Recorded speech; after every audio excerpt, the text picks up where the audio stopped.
Welcome to the Retail Focus Podcast, a weekly collection of news, interviews, and information from the world of retail. Welcome to this edition of the Retail Focus Podcast. I'm Trent Kling. Coming up on this week's episode, our last episode of 2022, we'll be joined by Kristina Rogers of EY. She is their global consumer leader. She'll be joining us to discuss their 11th edition of their Future Consumer Index. She'll also talk about what we can expect from the U.S. consumer looking ahead as we turn the calendar to 2023.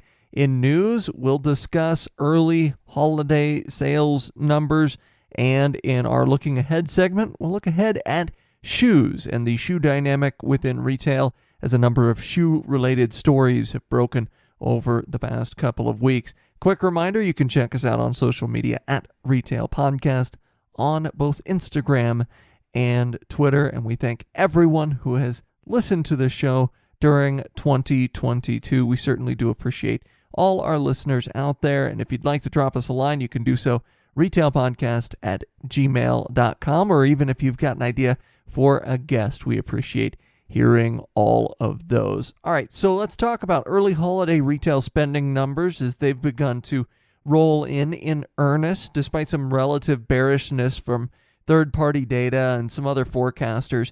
Some early numbers, or at least numbers as far as they're coming in early so far, they seem to paint a pleasant picture of the holiday selling season. You know, from my personal perspective, and I traveled throughout several different markets during the week prior to Christmas, one of the reasons we didn't have a show last week, retail stores were fuller than they've been for some time in mid-December. And in fact, thinking back to 2018 and 2019, the stores this year seemed a little bit busy, and parking lots were full in some shopping centers, whether they be neighborhood centers, whether they be power strips. They were full to where there were queues of waiting vehicles in some markets I was in, waiting for spots. And it's interesting to note that the curbside spaces for these retailers were almost always empty. And we've talked a little bit so far this year about how the appetite for curbside seems to be going away in exchange for more brick and mortar shopping, more ship to home shopping, and then that buy online pickup in store shopping as well. But it's interesting to see these shopping centers, 3 to 4 curbside spaces set aside for all 4 to 5 retailers. They're all empty. All the other spots in the center are filled, and so it might be another thing for landlords to tackle during this coming year after transitioning so many of the parking spaces to the curbside spaces. Overall, though, personally, I found in-person shopping for essentials borderline unbearable at most retailers. Obviously, full crowds, but staffing levels were low, lines at self-checkouts seemingly never-ending, especially at grocery stores. One Walmart neighborhood market I went to had a line snaking around 50 feet beyond the self-checkout, but just one manned check stand open out of the 5 that they had installed in that store. And that wasn't even the night before Christmas or anything like that. You're talking on the 20th or 21st. And I do want to give credit also to Bed Bath & Beyond. Of course, they're under new leadership. Their shelves were a little bit emptier than most retailers. It appeared as though they were either suffering from supply chain issues still, and we know that they've been a little bit more pronounced for Bed Bath & Beyond than other retailers, and lasting a little bit longer for Bed Bath & Beyond than other retailers. Or maybe it was a willing lack of inventory in a lot of categories as they try to cut back a little bit. But the 2 stores I was in during the last week, they were amply staffed, lines were minimal, and floor associates were actually able to use technology in an appropriate manner to assist customers. I watched as associates would check in stocks, check stock at neighboring stores, and I do think it is notable as far as Bed Bath & Beyond is concerned that they've been able to transition a little bit better in terms of technology than some other retailers out there. I was at a Dick's Sporting Goods, and they were able to check in-store inventory, but they said, hey, that's wrong a lot of the time, and we probably don't have any in stock, when their in-store inventory said they would have 12 or 13 in stock. So I think it's a little bit different for all retailers, but do want to give credit where credit's due as far as Bed Bath & Beyond is concerned. And then you look at some media outlets throughout the country. This is something that we always look at after big shopping holidays. And in this case, we saw media outlets in Oklahoma and Texas noting reports of increased traffic but flat sales also versus last year at some of the mall retailers that they interviewed, and some of the mall owners that they interviewed said traffic is well up over last year. And brick and mortar retailers in Ann Arbor, Michigan, it was reported up there, they reported in-store traffic and sales both being robust and both seeing increases over last year. So the early third-party numbers indicate that some of these anecdotal impressions might be correct here. As traffic went up, so too did spend just a bit. And first we begin with MasterCard numbers.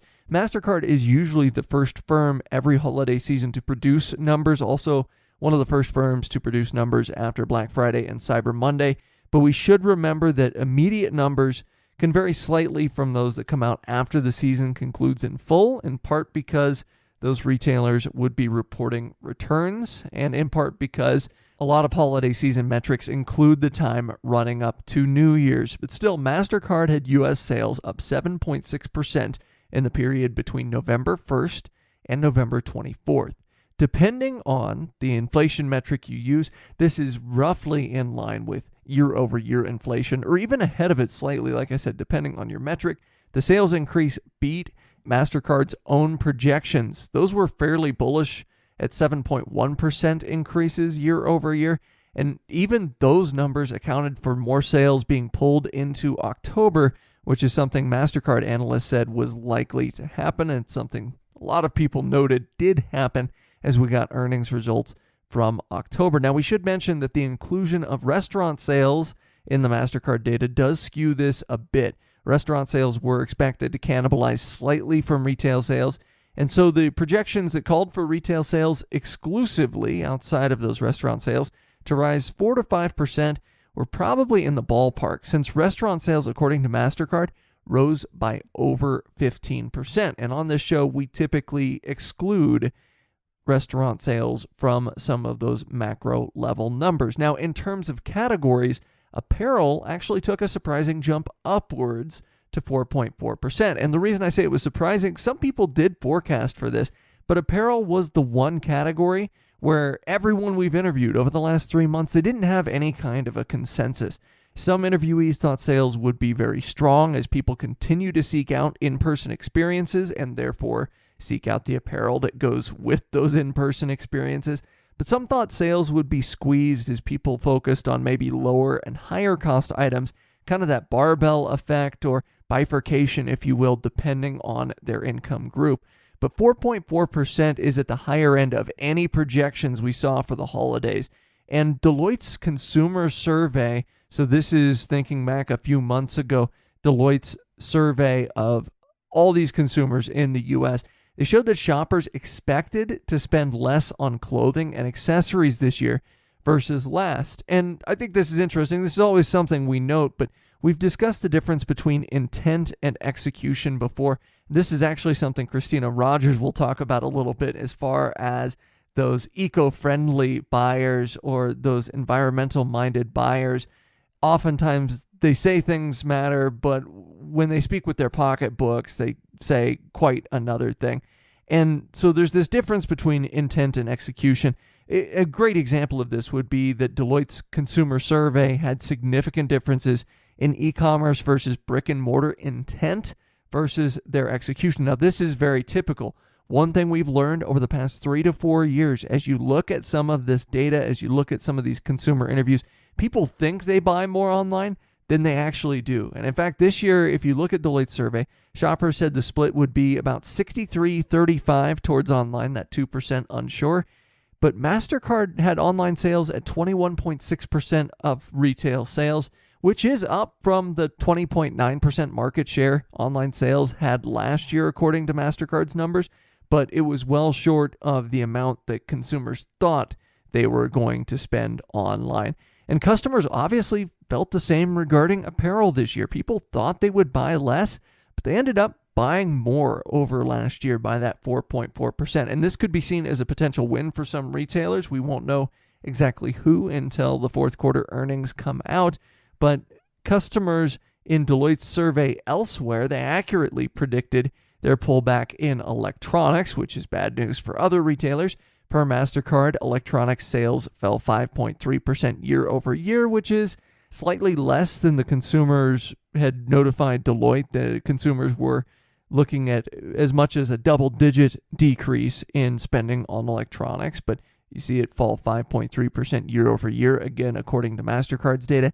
Jewelry was also down 5.4% versus last year. Now, on that topic of e-commerce that we mentioned earlier, online sales did bump up and did gather more share of wallet. Online sales were up 10.6%, which was a strong enough number and right where some of the bullish projections for e-commerce sales landed. And e-commerce continues to gather share of wallet versus brick and mortar, but that growth in share has been a little bit more tempered than was expected by some post-2020. Some experts called for a sea change by 2024 or 2025. At least as yet, this hasn't happened, and e-commerce in terms of penetration has only really moved up about 1 percentage point since 2020, since that big change due to the pandemic. And one other thing to note, these numbers, I kind of mentioned this earlier, as quickly as they've come out, they've not accounted for potential returns. In aggregate, it would be reasonable to expect returns to come in roughly where they have in seasons past because we didn't see e-commerce take a big market share jump this year. Again, e-commerce sales associated with higher levels of returns. So because you only saw e-commerce sales jump up a little bit in comparison to brick and mortar sales, you're not going to expect maybe the high level of returns we've seen in years past. That plus retailers, as we've talked about, not everyone, but a select few, they've started charging restock fees for returns. And this could also perhaps mute the impact of returns going forward. So early numbers, mostly from MasterCard, but other anecdotal reports from news outlets signal that actually retail sales seem to be okay this year. The big concern from a lot of media outlets was how inflation would impact retail sales, and it appears as though retail sales, if nothing else, are keeping pace with inflation or maybe outstripping inflation just slightly. But it's funny because in a lot of these news articles surrounding MasterCard's report, whether you're looking at Reuters or CNBC, they all mention, oh, well, this growth isn't as much as what we saw last year. Last year, to put it in perspective, was a record year of growth. So I don't think anyone was seeing it come in above where it did last year. But in terms of MasterCard's numbers, to see it come in within 1% of the growth that we saw last year, that is pretty notable, and it suggests that the more bullish projections out there, including those from Deloitte, might be very, very true when we see all of the numbers bear out. So I think this is an interesting early set of data from MasterCard, and looking forward certainly to more sets of data as we get all this information regarding holiday shopping season in 2022. So that being said, coming up after this break, we'll be joined by Kristina Rogers, once again, EY's global consumer leader. She'll talk about their 11th edition of their Future Consumer Index. But we'll talk about fashion and apparel. In fact, some of the mixed forecasts going ahead for fashion and apparel, what we might see there, and what consumers are demanding more of, what's driving purchase decisions outside of price. We're going to talk all about the 2023 consumer right after this.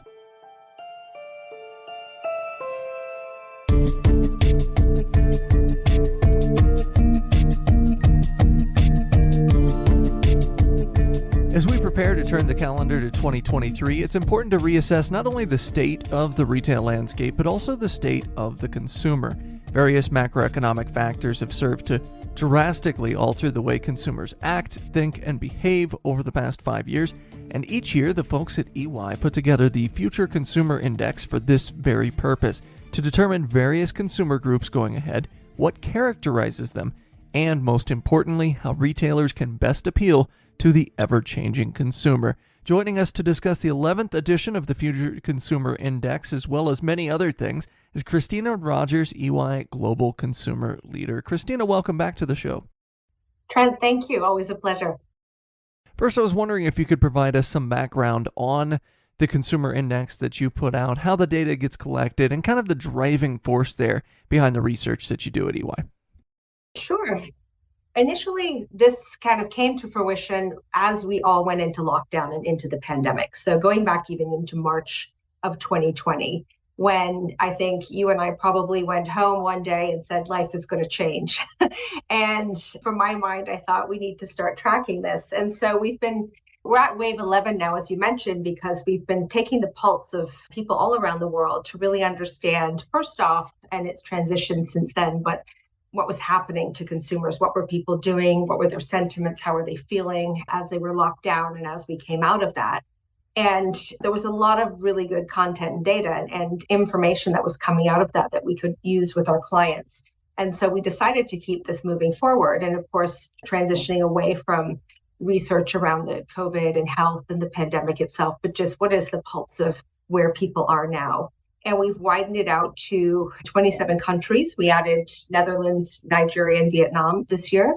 And we are now kind of reaching over 21,000 people to get a sense of just where we are. And as you mentioned, that is a massive number of people surveyed. Usually you see these type of surveys, you see 500 to 1,000 people, but really do get quite a breadth of people that you interview for this research. Now, I'm curious, as you mentioned, the 11th version, so it's not necessarily done yearly, just at regular points throughout the year. But what were some of the headline findings from your most recent canvassing of these 21,000 people? Yeah, and that's right. We were certainly going out into the field much more often when this was more pandemic focused, simply because we had no idea what was going on. Now that things have calmed down and settled down, we want to take a pulse probably twice a year. And so we were out in the field in October, and we've got the research that we're talking about now. And certainly, and it's probably even heightened as we've moved through the fall, across the board in almost every market, consumers are really preparing for a very financially cautious environment, both just in general, but also through the holiday season, and really thinking about just cost of living, certainly across Europe, just energy prices, which are skyrocketing. There's certainly still concern about environmental aspects of consumption and what people spend on. It feels to me there's just we're in a really thoughtful phase for where consumers are in terms of just thinking about their budgets, being cautious, wondering if they need all the things they thought they did, 3 or 4 years ago. And then just thinking about, what is all of this doing to our planet? And is there anything they could do differently? I think what's so interesting about some of the numbers is you mentioned, obviously, this has been done on a fairly routine basis since the pandemic started. And you see fairly large fluctuations in terms of what consumers are thinking about. And one of the things that we're always looking at is what drives the purchase decision for the consumer. And in many markets throughout the country, the United States included, price is still king there. But what are some other things, you kind of alluded to it in the last answer, but what are some other things that are seeping into the consciousness of the global consumer as far as how they make decisions on what they want to buy? Yeah, you said it right. I mean, in most markets, affordability, people looking at affordability, looking at their budgets, looking at their finances is still really driving the way they think about consumptions and what they purchase. But as I did say, there's still a very significant number of people who at least say that they are very much aware of our planet and they want to make better choices. They want to obtain the information to make better choices, whether it's in food and beverage, whether it's their clothing, whether it's things they bring into their home.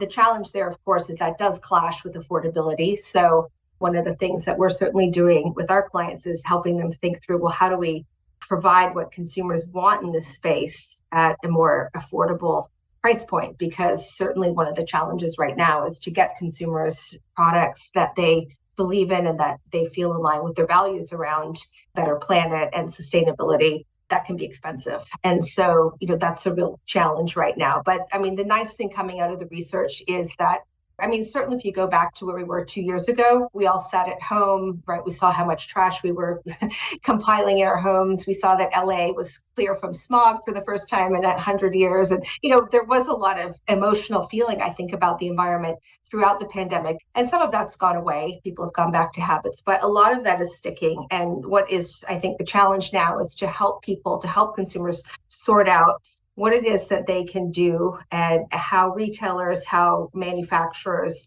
can help them get onto the path that they would like to be on. Yeah, you mentioned this self-path thing with consumers, and I think this is so interesting because it seems like so much of it comes down to communication. Obviously, consumers very concerned about the environment, but also many of them said, hey, look, we're really concerned even about the price of groceries going up on a consistent basis. How important is it for whether it's grocers or other retail sectors to communicate with the public and kind of help them through this thought process? Because as you said, we are seeing a more thoughtful consumer. Yeah, I think it's really important. I think we've seen this in past cycles of research where consumers are saying, I'd like to do better, whether it's making better choices around just my budget and what I can put into it, or I'd like to make better choices around buying sustainable products or, being a better part of that. But certainly one thing that we've noticed in previous rounds of research is consumers are also quite lazy. So maybe it's not so much on the finance piece because there's only so much budget to go around, but there is an absolute expectation that, for example, retailers provide the information that consumers are looking for. So whether it's around price point or discounting or sales, or whether it's around making better choices around sustainability, even if that's fast fashion or what have you, the expectation is that consumers don't want to work too hard for finding out that information. And they're expecting retailers and manufacturers to make that very easy, very transparent, very available so that the consumer can make a reasonable choice along the dimensions that they are looking for. And I think that's rough. I mean, that's putting a lot, I think we're seeing that there's a real action and intention gap with consumers, especially in the area of sustainability, where they have a lot of aspirations, but they expect to be led towards them. That's a fantastic point I think you make in terms of that gap between maybe expectation and intent and whether they're following through on it. I do want to circle back to price because one of the things that the 11th edition of this report stressed was that there is kind of a pessimistic outlook as far as personal finances are concerned. Many people thinking that they're going to be worse off over the next 3 years than they were maybe over the prior 3 years. What are we going to see, or what could we see from consumers in the next year or 3 years even as they begin to shift their mindset around kind of this pessimistic financial outlook? And then also, how do retailers adjust accordingly to that? We're absolutely seeing, that feeling of just having to be cautious, having to rein things in, having to be very thoughtful. And frankly, to be honest, the US is a bit of a party scene compared to some of the data we're seeing in Western Europe and UKI, where, it's pretty dismal. But even in the United States, I mean, there's both looking at your budget and looking at prices, and then there's just people taking a hard look. And I think some of this is coming out from, all of the time we spent at home through the pandemic, and we've changed our lifestyles and so on. But they're really taking a hard look at, what do I need? So, of course, on the food and beverage front, you obviously need to feed yourself and your family if you have one. And so there's really a lot of caution around waste. And even on this point, what we've seen in the very recent past is more people shunning grocery delivery and going back into the stores, because I think part of what consumers experienced is, large delivery fees and overbuying when they're sort of not in the store and really sticking to their shopping list. And so I think that's already a trend that's starting, is people getting back into grocery stores, even though they really enjoyed the convenience of online grocery shopping that they started doing during the pandemic. So I think that's one thing that's certainly be happening on the grocery front. If I think about fashion and clothing, one of the trends we've seen, and this has been very steady, I would say, for the last year in our research, is just not needing to keep up as much with either latest fashion trends or latest hot brands or even latest technology. And so that, again, is something that retailers are going to have to take a look at in terms of us. We're not the same consumer that we were 3 years ago. Our buying patterns are not the same. The things we care about are changing. And so we're seeing that quite clearly through our research. I think off the top of my head, it was over 50%. I mean, even close to 63, 65% of people researched that really said they don't need to keep up with the latest fashion anymore or beauty trends. And that's quite different than where we were 3 or 4 years ago. Now, one of the things that you've done a great job in doing in terms of these reports is kind of breaking down some of the different consumer groups. And I wanted to get back to maybe the area where intent isn't the same as execution. And we see that from one of your groups, which is the Health First Consumer. And I'm kind of curious because this ties back into some of the things we were talking about in terms of environmental impacts. But as far as the Health First Consumer is concerned, what are some interesting facets that kind of define that consumer group? And what are some things retailers need to know about this group of shoppers? From a health first perspective, I mean, they were clearly, you could imagine that this to be the case. A year and a half ago, they were really popping as a group that we were seeing around the world because, of course, people were still very concerned about their own health, the health of their families. We didn't know what was going on with the pandemic, with COVID, with vaccines, et cetera. And so, of course, we've seen that group of people in almost all markets shrink down to, I suppose, what I would imagine to be kind of a more natural level. And, that is certainly people who are more aware of their nutrition, their fitness. When I think about food and beverage companies or grocery retailers, looking for food that is more local, perhaps looking for items that are not full of processed foods and additives and et cetera. But to be honest, that population still exists in every market. But if you think about what it takes and the cost to take care of your health in the way some people might want to, I think it's really shrinking because of the affordability and price segment of people just exploding almost everywhere around the world. One of the other consumer groups with a very large delta in certain characteristics from other categories is this society first consumer. What are the characteristics of the society first consumer? And what are some ways in which, going back to retail communication, what are some ways in which retailers can maybe communicate, hey, we are connected, we are tied in with your community, and we want to make society better as a whole? Yeah, to be honest, I love this group of people. I loved them all through looking at the research through the pandemic. I mean, it just seemed to be a group of consumers and people out there who really wanted, and it made sense, of course, during the pandemic. These were the people who were willing to share their data, their health data, their COVID data, their anything to sort of, make the pandemic go away, to make their contribution to make their local neighborhood better. And so there's that altruistic characteristic that runs through this group of people. And that group of people still is there. And I think they're certainly cutting back on things where it doesn't hurt them, but they do want to be connected to their local neighborhoods or their local cities. And so certainly retailers or any manufacturers who are wanting to connect with them would want to be connected and providing goods and services and products that somehow have some local affiliation. In that local area could be wide. So even in the United States, I mean, local can still be, kind of several states around me, but it's not importing things from, let's say, outside of the US, food, for example, or produce or fruits and vegetables. And I think, retailers or manufacturers who are clear about the communication about, hey, we understand you, we understand the causes that you're interested in, we want to engage with policymakers or local leaders in your cities or your states, and we're visible there. That's, I think, a great way to engage this group of people because they are still there. And I think the one thing we've seen is they're willing to reduce their spending overall if they can do better for their societies, for their local communities. And as we wrap up our look at consumers that we might see in different consumer groups, we heard from a lot of third-party data companies that people might be spending more on experiences this holiday season that might take away from retail market share. And that is another type of consumer that seems to be emerging in greater numbers, particularly in the U.S., that experience-first consumer.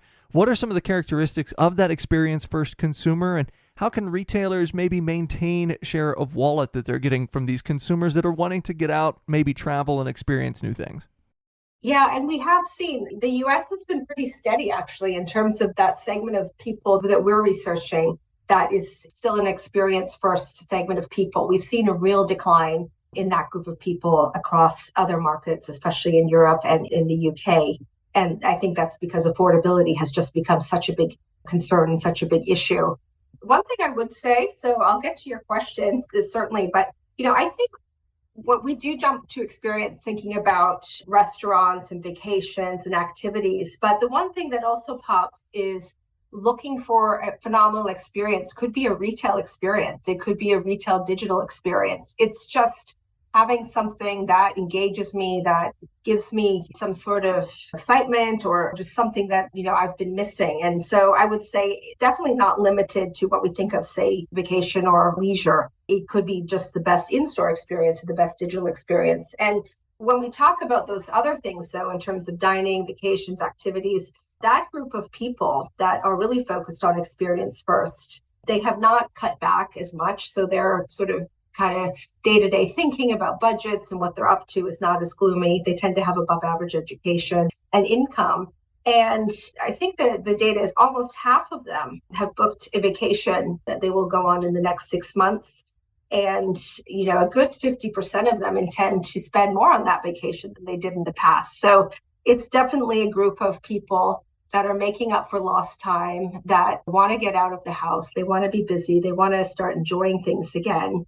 And they just want to catch up on things that they missed during the pandemic. And so that is certainly a segment of the population where if you're wanting to sell them something or provide something that they might be interested in, they're all ears and they have the budget to do it. So let's wrap up with kind of a holistic view at 2023 in general. I'm curious, in your opinion, what are maybe one or two things that you feel as though retail as a whole in 2023 will be defined by? I think it's just, if I was sitting and thinking about managing my retail business, one thing I would certainly say, I would be looking at all of this consumer data and really understanding, who is that consumer I'm serving?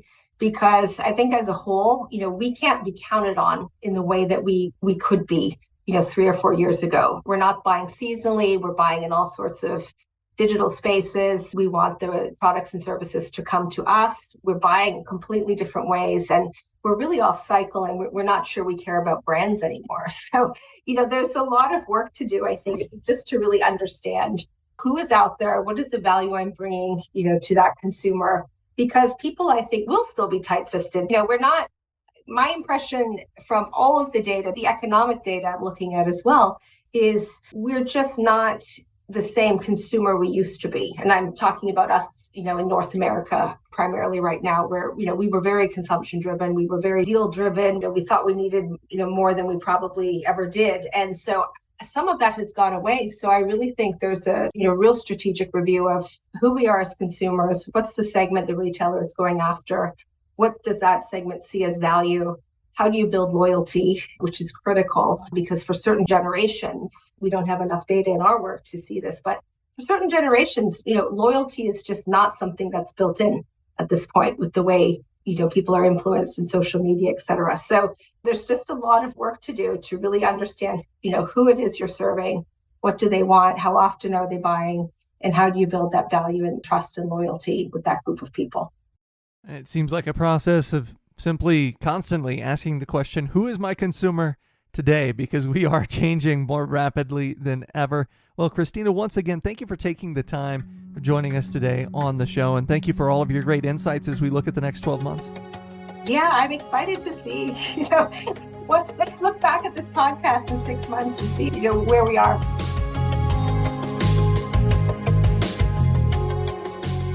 As always, we may have a position in or against companies we discuss on the podcast. Do not invest in stocks solely on the input of the podcast hosts.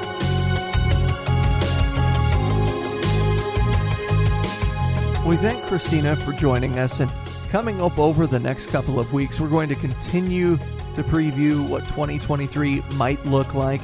We're going to do it through a few different lenses, through the lenses of promotions, through the lens of consumer motivations, which is something that Kristina talked a little bit about, as well as some of the retail trends that we might expect to see over the next year or so. And one trend that I'm going to be keeping an eye on over the next year has to do with footwear.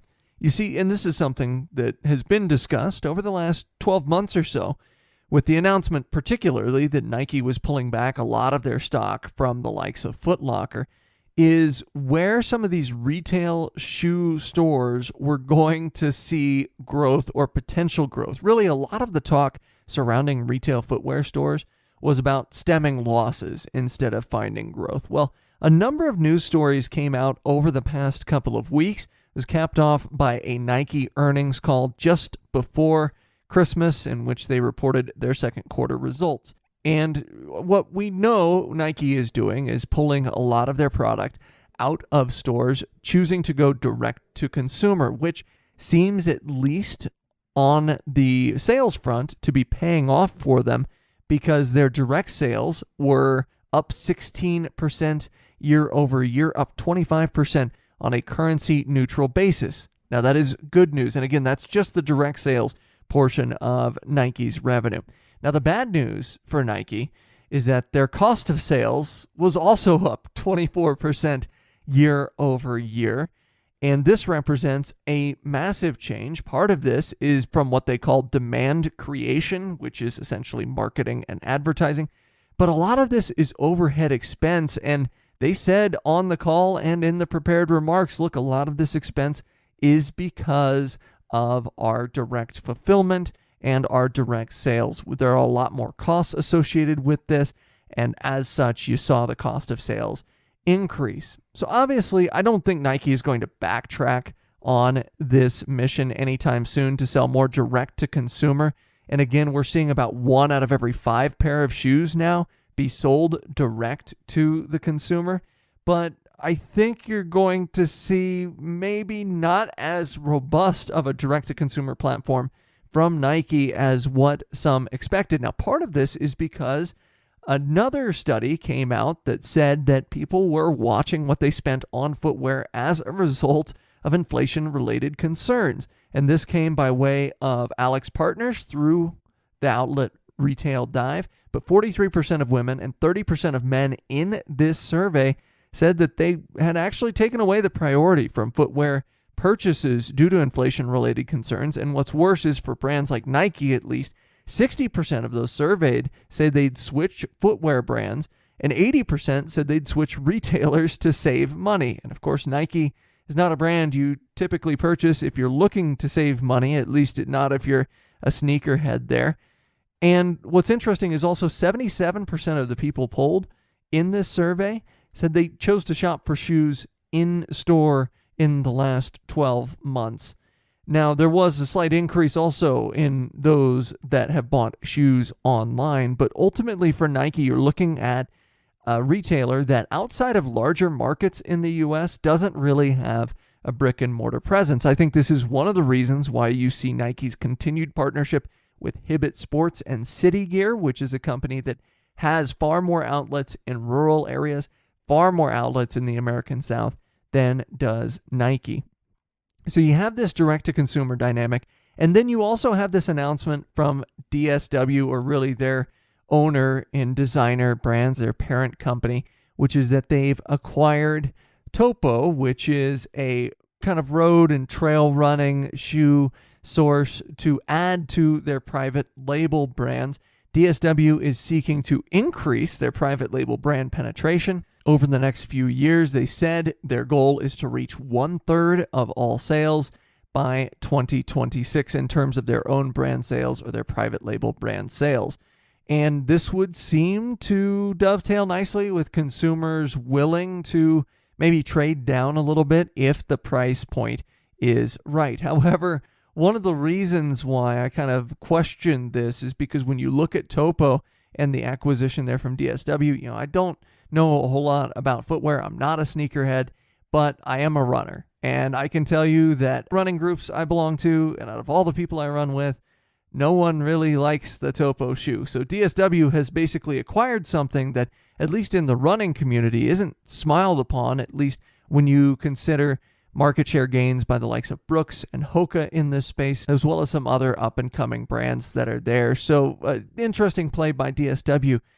All of this, all three of these things that I've mentioned, the Nike earnings call, the survey, and DSW announcing that they want to increase their own brand's presence, leads me to believe that 2023 is going to be a really interesting year for footwear. I'm anxious to see, again, how the direct-to-consumer push by Nike and to a lesser extent Adidas and Under Armour works for them.